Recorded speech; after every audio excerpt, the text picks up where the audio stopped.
In a city that smelled like rain and coffee, a 23-year-old named Miles boarded the bus after another heavy day. He didn't check the sign.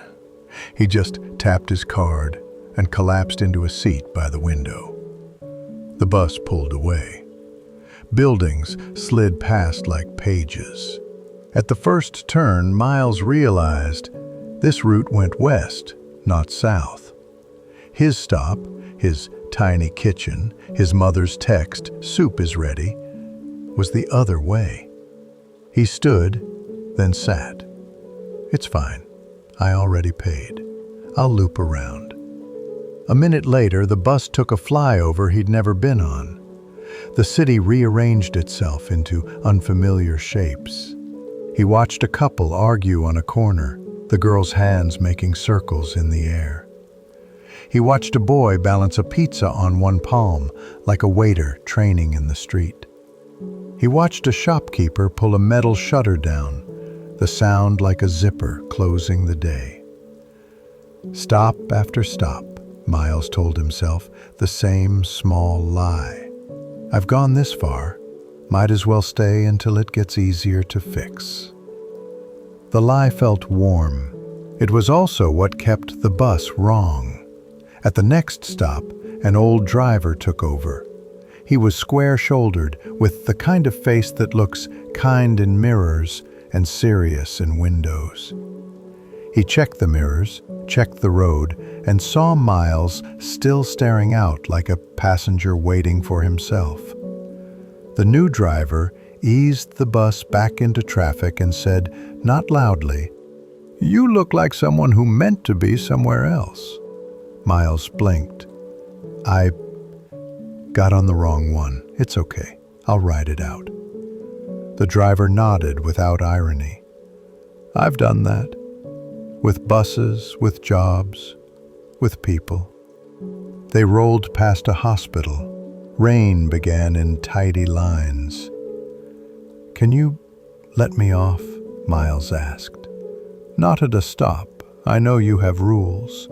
The driver glanced at the empty lane. The wipers gave a single clean swipe. "I have a rule," he said. "If someone is on the wrong bus, I stop anywhere it's safe. Pull the cord when you're ready." Miles looked up at the red string. He thought about his card already charged, the minutes already spent, the dinner already cooling, the laundry he'd meant to start last week. The course he kept telling everyone he would finish after the busy period, the relationship that had become a waiting room. He didn't pull. 2 stops later, he said, to the glass more than the man, "It feels stupid to get off now. I should have checked. I already paid." The driver smiled with his eyes. "People stay because they paid. There's a name for that." "For what?"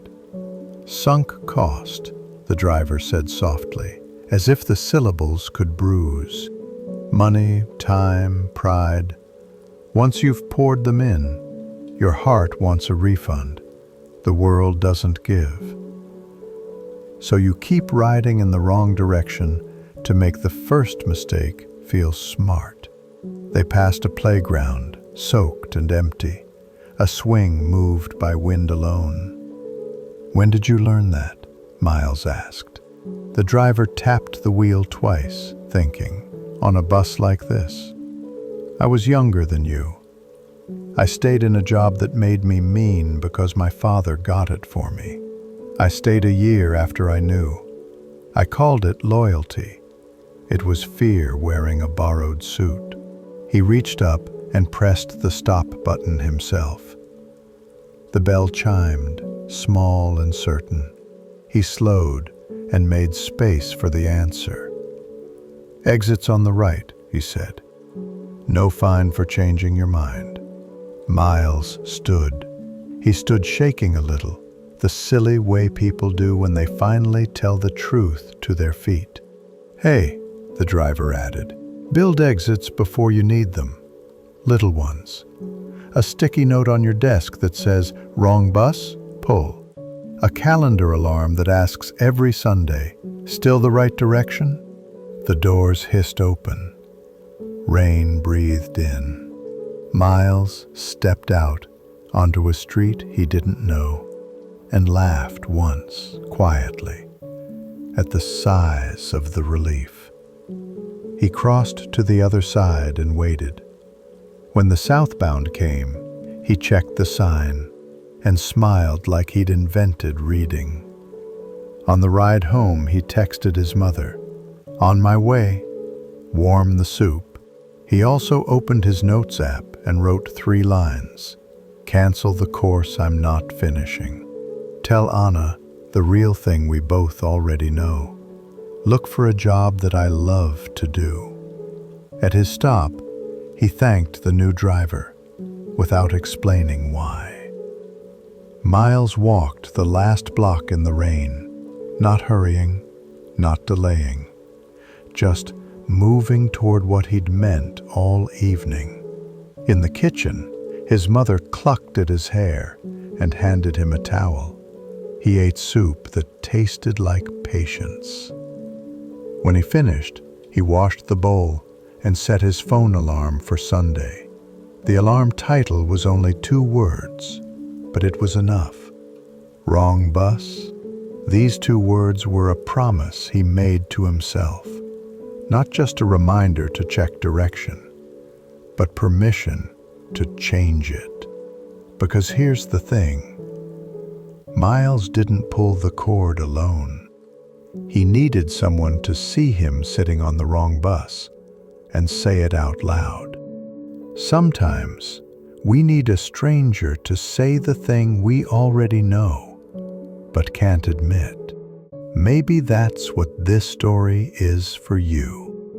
Not just Miles' bus, but yours. So here's your stop. The cord is right there, and there's no fine for changing your mind.